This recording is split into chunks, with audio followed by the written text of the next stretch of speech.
हम अक्सर बात करते हैं ना कि जब किसी बीमारी का पता लगाना हो तो एक बहुत ही स्पष्ट और दो टूक वैज्ञानिक तरीके की उम्मीद होती है हमें। मान लीजिए हाँ, एक ठोस सबूत चाहिए होता है। बिल्कुल। मान लीजिए किसी की हड्डी टूट गई है तो एक्सरे की उस काली फिल्म पर ना एक टेढ़ी मेढ़ी सफेद लकीर दिख जाती है और डॉक्टर तुरंत उंगली रख के कहता है कि देखिए समस्या यहाँ है। और वो कितनी तसल्ली वाली बात होती है। मतलब हम इंसानों को चीजें साफ साफ देखना और उन्हें अलग अलग डिब्बों में बांटना बहुत पसंद है। हाँ, बहुत पसंद है।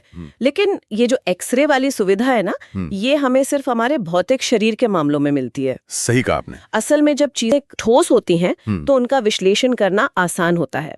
या तो हड्डी टूटी है या नहीं टूटी है, बीच का तो कोई रास्ता नहीं है ना। नहीं। और यहीं से सारा खेल शुरू होता है। बिल्कुल। क्योंकि आज मेरे सामने जो स्रोत रखे हैं ना, कुछ भारी भरकम अकाडेमिक नोट्स हैं, शोध पत्र हैं, लज्जा और ग्लानि जैसे विषयों पर एक पूरा विस्तृत व्याख्यान है और प्रभात खबर का एक समसामयिक वैचारिक लेख भी है। इन सब को पढ़ते हुए मुझे एक ही बात महसूस हुई। वो क्या? यही कि जैसे ही हम इंसानी मन, हमारी भावनाओं और हमारे व्यवहार की दुनिया में कदम रखते हैं, वो एक्सरे मशीन अचानक काम करना बंद कर देती है। क्योंकि इंसानी दिमाग और मन का जो परिदृश्य है वो बहुत ही धुंधला और जटिल है। वहां कोई काली सफेद लकीर नहीं होती, बल्कि अनगिनत ग्रे एरियाज होते हैं। तो आज की हमारी इस गहन चर्चा का जो मिशन है वो भी यही है। हम इस धुंधलेपन के बीच से रास्ता निकालेंगे, वो भी हिंदी साहित्य के लेंस से।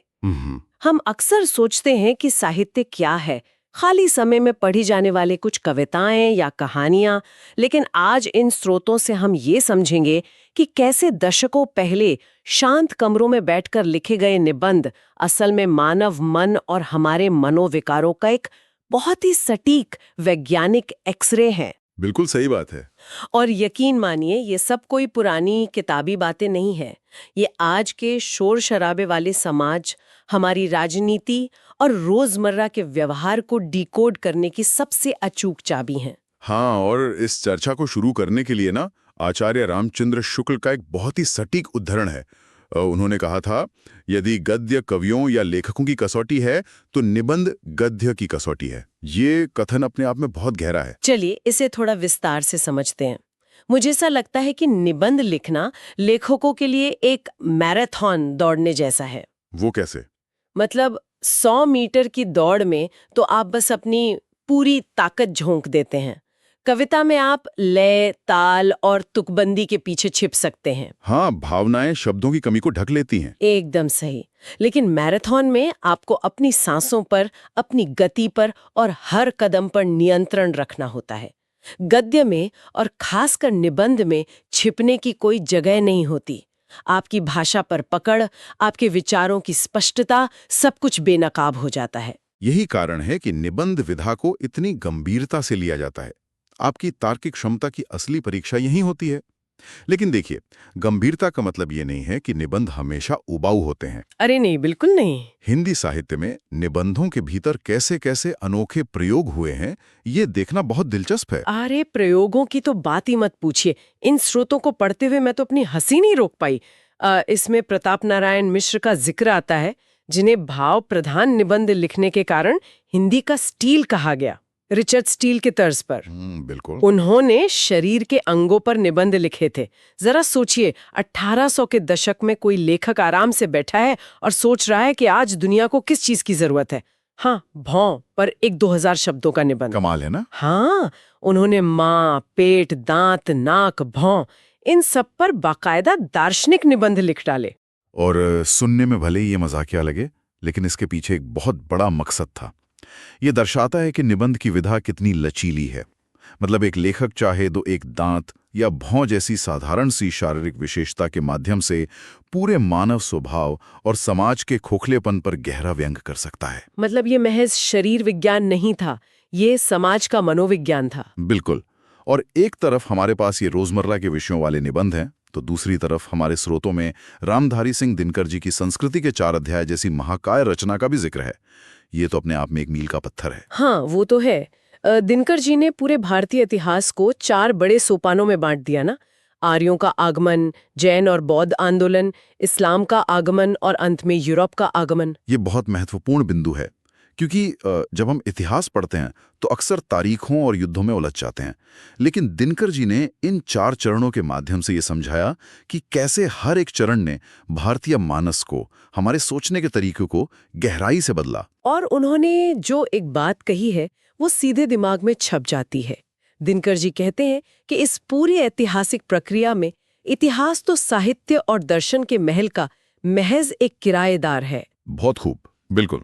असली मालिक तो साहित्य और दर्शन ही है। वो कैसे? क्योंकि देखिए, इतिहास तो सिर्फ घटनाओं का रिकॉर्ड रखता है, कौन सा राजा कब आया, कौन सा युद्ध कब हुआ, लेकिन उस युद्ध या उस बदलाव के दौरान आम इंसान के भीतर क्या टूट रहा था, क्या जुड़ रहा था, समाज की आत्मा कैसे बदल रही थी। हाँ, ये सब केवल साहित्य ही संजो कर रखता है। तो एक तरह से दिनकर जी हमें दिखा रहे थे कि समाज का इतिहास कैसे बना। लेकिन अगर हमें समाज को समझना है तो पहले हमें उस समाज को बनाने वाले व्यक्ति को समझना होगा, उसके दिमाग के पुर्जों को समझना होगा। और यहीं पर हमारी चर्चा उस शख्सियत की ओर मुड़ती है जिसने हिंदी निबंध को सचमुच मनोविज्ञान की एक प्रयोगशाला बना दिया। आचार्य रामचंद्र शुक्ल। अगर मैं सही हूं तो उनका चिंतामणि भाग 1 शायद 1930 के दशक के आखिर में प्रकाशित हुआ था। हाँ, 1939 में। और चिंतामणि में संकलित उनके भाव या मनोविकार संबंधी निबंधों ने साहित्य और मनोविज्ञान के बीच की दीवार को पूरी तरह गिरा दिया। अच्छा। शुक्ल जी का योगदान इसलिए अद्वितीय है क्योंकि उन्होंने निबंधों में वैज्ञानिकता और वस्तुनिष्ठता यानी ऑब्जेक्टिव एनालिसिस का ऐसा समावेश किया जो उस समय के हिंदी साहित्य के लिए बिल्कुल नया था। पर एक बात बताइए, जब हम वैज्ञानिकता या ऑब्जेक्टिव एनालिसिस की बात करते हैं तो अक्सर चीजें बहुत रूखी और उबाऊ हो जाती हैं। शुक्ल जी ने इसे कैसे संभाला? यही तो उनकी कला है। उन्होंने वैज्ञानिक होने के चक्कर में अपनी भाषा को नीरस नहीं होने दिया। अच्छा। हाँ, उन्होंने एक ऐसी भावात्मक शैली का उपयोग किया जिसे हम गद्य काव्य कह सकते हैं। उनके लेखन में गजब की भाषिक मितव्ययिता है, यानी एक भी शब्द फालतू नहीं होता, हर शब्द नपा तुला होता है, लेकिन वो सीधा दिल पे चोट करता है। अरे हाँ, इसका एक बहुत सटीक उदाहरण हमारे श्रोतों में है। उनका वो सूक्ति वाक्य, बैर क्रोध का अचार या मुरब्बा है। क्या कमाल की बात कही है। हाँ? मतलब कोई इतने भारी दार्शनिक विचार को सीधे रसोई घर के अचार से जोड़ दे। और ये केवल एक मुहावरा नहीं है, ये एक पूरा मनोवैज्ञानिक सिद्धांत है। देखिए, आचार क्या होता है? उसे हम लंबे समय तक सहेज कर रखते हैं। हाँ, बिल्कुल। इसी तरह जब क्रोध तुरंत बाहर नहीं निकल पाता और हमारे मन में लंबे समय तक टिक जाता है तो वो बैर या दुश्मनी बन जाता है। ये तो बहुत अच्छे से समझ आता है। लेकिन यहाँ मुझे थोड़ी उलझन होती है। कैसी उलझन? क्या वास्तव में करुणा या क्रोध जैसी अमूर्त, तरल और जटिल भावनाओं को किसी वैज्ञानिक सिद्धांत की तरह परिभाषित किया जा सकता है? हम इंसानी जज्बातों को ऐसे फॉर्मूले में कैसे बांध सकते हैं? शुक्ल जी के करुणा नामक निबंध का विश्लेषण इसी सवाल का जवाब देता है। शुक्ल जी करुणा को महज एक अच्छी भावना कहकर नहीं छोड़ते, वे उसका पूरा शरीर विज्ञान खोलकर रख देते हैं। वे कहते हैं कि करुणा असल में क्रोध का एकदम उल्टा रूप है। उल्टा कैसे? इसे ऐसे समझिए, जब हमें क्रोध आता है तो हम क्या चाहते हैं? हम चाहते हैं कि जिसने हमें नुकसान पहुंचाया है उसका अनिष्ट हो, उसे दुख मिले। हाँ, बिल्कुल। इसके विपरीत जब करुणा उत्पन्न होती है तो हम सामने वाले का दुख दूर करने की इच्छा करते हैं। दोनों ही भावनाएं किसी दूसरे व्यक्ति से जुड़ी हैं, दोनों ही हमें कोई एक्शन लेने पर मजबूर करती हैं, लेकिन एक विनाश की ओर ले जाती है और दूसरी निर्माण की ओर। रुकिए, यहाँ स्रोतों में दया और करुणा के बीच का जो अंतर समझाया गया है वो मुझे थोड़ा खटकता है। अच्छा, क्यों? अगर मैं सड़क पे जा रही हूँ, किसी को साइकिल से गिरते हुए देखती हूँ और मुझे उसके लिए बहुत बुरा लगता है, तो क्या शुक्ल जी के हिसाब से वो करुणा नहीं है? क्या दया को करुणा से कमतर आंकना थोड़ा कठोर नहीं है? हाँ, ये सवाल उठना बहुत लाजमी है। लेकिन देखिए, शुक्ल जी से कमतर नहीं आंक रहे हैं, वे इसकी प्रकृति को समझा रहे हैं। दया किसी विशेष परिस्थिति को देखकर क्षणिक रूप से उत्पन्न होती है। मतलब कुछ पल के लिए। हाँ, आपने किसी को गिरते देखा, आपको दया आई, आपने उसे उठाया और आप आगे बढ़ गए, बात वहीं खत्म हो गई। लेकिन करुणा एक स्थायी भाव है। यह इंसान के भीतर सात्विकता का एक निरंतर प्रसार है। ओहो, मतलब दया एक रिएक्शन है और करुणा एक स्टेट ऑफ माइंड है। बिल्कुल। अगर हम इसे व्यापक संदर्भ में देखें तो करुणा इंसानियत का इम्यून सिस्टम यानी रोग प्रतिरोधक क्षमता है, जबकि दया महज एक बैंडेड की तरह है। वाह, ये इम्यून सिस्टम वाली बात बहुत सटीक है ना? बैंडेड आप तब लगाते हैं जब चोट लग चुकी होती है, वो जरूरी है, लेकिन वो क्षणिक है। जबकि आपका इम्यून सिस्टम हमेशा आपके भीतर काम करता रहता है, आपको अंदर से मजबूत बनाता है। और इसी तरह स्रोतों में शोक और करुणा के बीच का अंतर भी समझाया गया है। अक्सर हम किसी के गुजर जाने पर शोक और करुणा को एक ही मान लेते हैं, जबकि दोनों बिल्कुल अलग हैं। शोक वो दुख है जो हमें अपने किसी प्रिय के छिन जाने या किसी सुख के अभाव की चिंता से होता है। यानी शोक में कहीं ना कहीं एक स्वार्थ छिपा है, वो हमारी अपनी हानि का दुख है। हाँ, क्योंकि हम उस इंसान के जाने से होने वाले अपने खालीपन पर रो रहे होते हैं। सही कहा आपने। लेकिन करुणा का दायरा बहुत व्यापक है। ये बिल्कुल अपरिचितों के दुख को देखकर भी पैदा हो सकती है। इसमें अपना कोई स्वार्थ नहीं होता। और यहीं पर बात बहुत दिलचस्प हो जाती है। स्रोतों में जिक्र है कि पश्चिमी समाज शास्त्रियों और विचारकों का मानना था कि करुणा के पीछे इंसान का अपना अहंकार छिपा होता है। हाँ, उनका ये नजरिया था। उनका तर्क था कि जब हम किसी पर करुणा करते हैं तो अवचेतन रूप से हम खुद को उस व्यक्ति से अधिक बलवान, सुरक्षित और श्रेष्ठ मान रहे होते हैं। मतलब, मैं ठीक हूं, तुम पीड़ित हो, इसलिए मैं तुम पर करुणा कर रही हूं। और शुक्ल जी इस पश्चिमी तर्क को पूरी तरह से खारिज कर देते हैं। बिल्कुल। वे कहते हैं कि ये बिल्कुल गलत और खोखला दृष्टिकोण है। करुणा में कोई अहंकार नहीं है। अहंकार तो दूरी पैदा करता है, जबकि करुणा तो समाज को जोड़ने वाली कड़ी है। शुक्ल जी के अनुसार करुणा ही लोक मंगल की नींव है। लोक मंगल यानी समाज का कल्याण। हाँ, जब हम दूसरे के दुख से दुखी होते हैं, तभी हम एक स्वस्थ समाज का निर्माण कर सकते हैं। करुणा वो गोंद है जो समाज के अलग अलग हिस्सों को आपस में जोड़कर रखती है। अब अगर करुणा हमें समाज से जोड़ती है, तो एक और बड़ा मनोवैज्ञानिक सवाल खड़ा होता है। जब हम उसी समाज में रहते हुए कोई ऐसा काम करते हैं जो नियमों के खिलाफ है या कोई नैतिक गलती करते हैं, तब हमारे भीतर क्या घटित होता है? यहीं से हमारे स्रोत हमें एक और अंतर्द्वंद की ओर ले जाते हैं, लज्जा और ग्लानि, यानी शेम और गिल्ट। ये मनोविज्ञान का बहुत ही गहरा हिस्सा है। देखिए, लज्जा और ग्लानि दोनों ही तब पैदा होती हैं जब हमसे कोई गलती होती है, लेकिन दोनों के काम करने का तरीका बिल्कुल अलग है। लज्जा पूरी तरह से एक बाहरी प्रक्रिया है। बाहरी कैसे? इसका कोई रोजमर्रा का उदाहरण? जैसे लज्जा इस आशंका से पैदा होती है कि दूसरे हमारे बारे में क्या सोचेंगे। ये इस डर पर टिकी है कि समाज में हमारी जो छवि है वो कहीं खराब ना हो जाए। हाँ, हम सब ने ये महसूस किया है।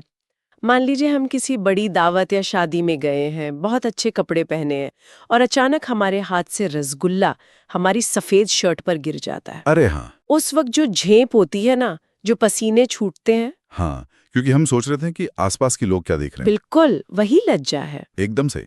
और इसीलिए लज्जा अक्सर हमारे व्यवहार में एक संकोच पैदा करती है। लेकिन इसके विपरीत ग्लानि पूरी तरह से भीतरी है। मतलब जब हमें देखने वाला कोई नहीं होता। हाँ, ग्लानि तब होती है जब हम बिल्कुल अकेले होते हैं, एकांत में होते हैं, और हमें अपनी ही बुराई, अपनी मूर्खता या अपनी तुच्छता का शुद्ध अनुभव होता है। अच्छा। वहां कोई उंगली उठाने वाला नहीं है, फिर भी हम खुद की नजरों में गिर जाते हैं।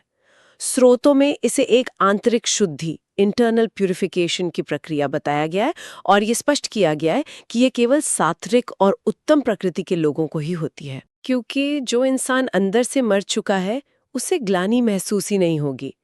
व्याख्यान वाले स्रोत में इसे समझाने के लिए रामायण से कैकेयी का बहुत ही जबरदस्त उदाहरण दिया गया है। कैकेयी का उदाहरण इसे पूरी तरह से स्पष्ट कर देता है। जब कैकेयी का सामना राम से होता है तो उनका सर झुक जाता है। वो राम की नजरों का सामना नहीं कर पाती। समाज का दबाव, परिवार की नजरें, ये सब लज्जा है। बिल्कुल। लेकिन जब वो अपने कक्ष में बिल्कुल एकांत में होती हैं और अपनी आत्मा की पीड़ा सह रही होती हैं कि उन्होंने लालच में आकर क्या अनर्थ कर दिया, वो जो भीतर की आग है जो उन्हें अंदर ही अंदर जला रही है, वो ग्लानि है। मतलब लज्जा हमें समाज से डरना सिखाती है और ग्लानि हमें खुद से नजरें मिलाना सिखाती है। बिल्कुल सही। ग्लानि इंसान को अंदर से जलाकर कुंदन बनाती है। लेकिन यहाँ सबसे दिलचस्प बात यह है कि ये लज्जा या संकोच हमेशा सकारात्मक नहीं होता। हाँ, हर चीज का एक संतुलन होना चाहिए। जैसे उसी दावत वाले उदाहरण को लें, अगर कोई व्यक्ति किसी दावत में गया है और वहां अत्यधिक लज्जा या संकोच के कारण वो ठीक से भोजन भी नहीं कर पा रहा है कि लोग क्या कहेंगे अगर मैं दूसरी बार पूरी मांग लूंगी, तो वो संकोच इंसान के स्वाभाविक जीवन में एक रुकावट बन जाता है। सही बात है। अगर लज्जा मर्यादा से अधिक हो जाए तो वो व्यक्ति के विकास और उसकी सहजता को मार देती है। एकदम सही। और जब हम लज्जा, ग्लानि और शील के इस मनोवैज्ञानिक विश्लेषण को आज के आधुनिक दौर पर लागू करते हैं तो जो तस्वीर उभरती है वो बहुत ही चिंताजनक है। यहीं पर हमारे स्रोतों में शामिल प्रभात खबर के उस लेख की प्रासंगिकता सामने आती है। अब यहाँ आगे बढ़ने से पहले मैं एक छोटी सी बात स्पष्ट कर दूं। इस लेख के लेखक रवि भूषण जी ने आधुनिक समाज और विशेष रूप से आज की राजनीति में बढ़ रही निर्लज्जता पर बहुत तीखी टिप्पणी की है। उन्होंने अपने लेख में कांग्रेस, भाजपा और वर्तमान की पूरी नव उदारवादी यानी नियोलिबरल अर्थव्यवस्था को आड़े हाथों लिया है। हाँ। देखिए, हम यहाँ कोई राजनीतिक बहस नहीं कर रहे हैं और ना ही हम किसी राजनीतिक दल या विचारधारा का पक्ष ले रहे हैं। हमारा उद्देश्य केवल उस वैचारिक दृष्टिकोण और उस मनोवैज्ञानिक तर्क को सामने रखना है जो मूल स्रोत में दिया गया है, ताकि हम समझ सकें कि समाज का मानस कैसे बदल रहा है। और इससे एक बहुत महत्वपूर्ण सवाल खड़ा होता है। लेख का मूल तर्क ये है कि आज की जो चंचल और आवारा वित्तीय पूंजी है, यानी जो बेलगाम पूंजीवाद है, उसने मानव संबंधों को जड़ से बदल कर रख दिया है। चंचल और आवारा पूंजी, ये शब्द ही कितने भारी हैं। इसका असर समझिए। पहले इंसान लोकबद्ध होता था, यानी वो समाज से जुड़ा हुआ महसूस करता था, समाज के प्रति उसकी कोई जिम्मेदारी थी। लेकिन इस नई पूंजीवादी व्यवस्था ने इंसान को स्वबद्ध कर दिया है। वो पूरी तरह से आत्मकेंद्रित हो गया है। मेरा फायदा, मेरा नुकसान, मेरा करियर, बस वही। और जब इंसान सिर्फ अपने बारे में सोचेगा तो उसे इस बात से कोई फर्क नहीं पड़ेगा कि समाज उसके बारे में क्या सोच रहा है। लेख में बताया गया है कि आधुनिक राजनीति में और सार्वजनिक जीवन में निर्लज्जता एक खतरनाक स्तर तक बढ़ गई है। ये तो हम अक्सर देखते हैं। आज गलत कार्य करने, खुलेआम मर्यादाएं तोड़ने के बावजूद सार्वजनिक जीवन के लोगों में कोई पछतावा या ग्लानि नहीं दिखती। पहले लोग कोई गलती करते थे तो कम से कम सार्वजनिक रूप से शर्मिंदा होते थे, नजरें झुकाते थे। हाँ। आज वे सीना तान कर चलते हैं। यहीं पर शुक्ल जी की वो परिभाषा वापस आती है। शुक्ल जी ने स्पष्ट कहा था कि जो लोग इस बात की परवाह ही नहीं करते कि समाज उन्हें बुरा कहेगा या भला, वे निर्लज्ज की श्रेणी में आते हैं, क्योंकि उनमें लज्जा का वो बाहरी सेंसर ही खत्म हो गया है। बिल्कुल। और जब समाज से, विशेषकर हमारे नेतृत्व से, ये शील और संकोच खत्म हो जाता है तो उस लोक मंगल का पूरा ढांचा ही चरमरा जाता है, जिसकी बात हमने कोरोना के संदर्भ में की थी। बिना लज्जा और ग्लानि के कोई भी समाज अपने नैतिक पतन को नहीं रोक सकता। तो इस सब का असल मतलब क्या है? शुरू में जो एक्सरे वाली बात हमने की थी वो अब बिल्कुल साफ हो गई है। हिंदी साहित्य के ये निबंध केवल भाषा का कोई बौद्धिक खेल नहीं है। ये असल में हमारी इंसानियत को बचाए रखने का एक नैतिक कंपस है। और यही साहित्य की ताकत है। चाहे वो करुणा हो, जो हमें दूसरों के दुख से जोड़ती है, या फिर लज्जा और ग्लानि, जो हमें गलत रास्ते पर जाने से रोककर हमारी आंतरिक शुद्धि करती हैं। ये सभी मनोविकार एक स्वस्थ समाज को जिंदा रखने के लिए बेहद जरूरी हैं। बिल्कुल। साहित्य हमें हमारे ही भीतर चल रहे उस द्वंद्व से परिचित कराता है जिसे हम अपनी रोजमर्रा की भागदौड़ में पूरी तरह अनदेखा कर देते हैं। लेकिन आज की इस गहन चर्चा को खत्म करने से पहले एक ऐसा विचार है जो इन स्रोतों से ही निकल कर आता है, लेकिन मेरे दिमाग में एक अजीब सी बेचैनी पैदा कर रहा है। वो क्या? जरा सोचिए, आज के इस डिजिटल युग में हम सोशल मीडिया के इको चेम्बर्स में रहते हैं। इको चेम्बर्स यानी जहां हमें सिर्फ अपनी ही आवाज सुनाई देती है। हाँ, इंटरनेट पर हम सिर्फ उन लोगों से घिरे होते हैं जो हमारी हर बात से सहमत होते हैं। हमारी हर गलती को, हमारी हर बेवकूफ़ी को सही ठहराने के लिए वहां कोई ना कोई बैठा है।